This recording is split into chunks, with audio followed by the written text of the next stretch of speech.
Welcome back. We're here to discuss Saturday's Premier League clash between Swansea City and Burnley at Liberty Stadium. Pascal, obviously Swansea, first game of the season, won at Old Trafford.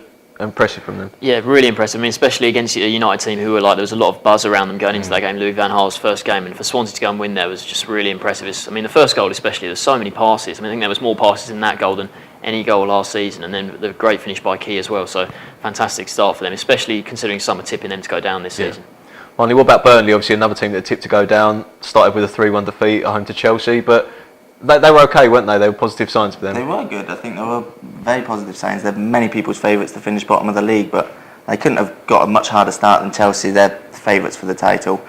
But they did really well. They took the lead. First 15 minutes, they were the better team, and they deserved their lead. But then Chelsea just stepped it up a gear. Burnley weren't able to cope. They played well. They were just beaten by the better team on that occasion. What about this game then, Pascal? I mean, Swansea had a good start, but they're still probably going to be in and around the bottom half of the table. I mean, this is the type of game, isn't it, against Burnley that you don't want to be losing, do you, really? Definitely not. I mean, for them, the biggest point for them between now and September is keeping Wilfried Bonney, I think, because if they can keep him, he's guaranteed to score goals, and especially against a defence like Burnley's, which is probably championship quality. I mean, he should be able to rough up those centre-backs and get a goal or two, I reckon.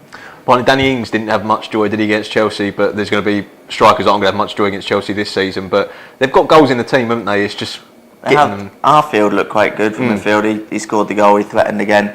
Ings, he made a bit of a nuisance of himself, but as you say, there's going to be plenty of strikers who get less joy against Chelsea defence this season.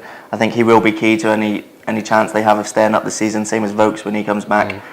And yeah, bad start in terms of how much chance he got against Chelsea, but I expect him to get more against Swansea. What's your score prediction for that game? For me, I'm going to go for 2-0 Swansea. Pascal? Yeah, I agree with that, 2-0 Swansea. I think that's the thing as well. I mean, Burnley have got some good players going forward, but I worry about them defensively. I think it's going to be tight.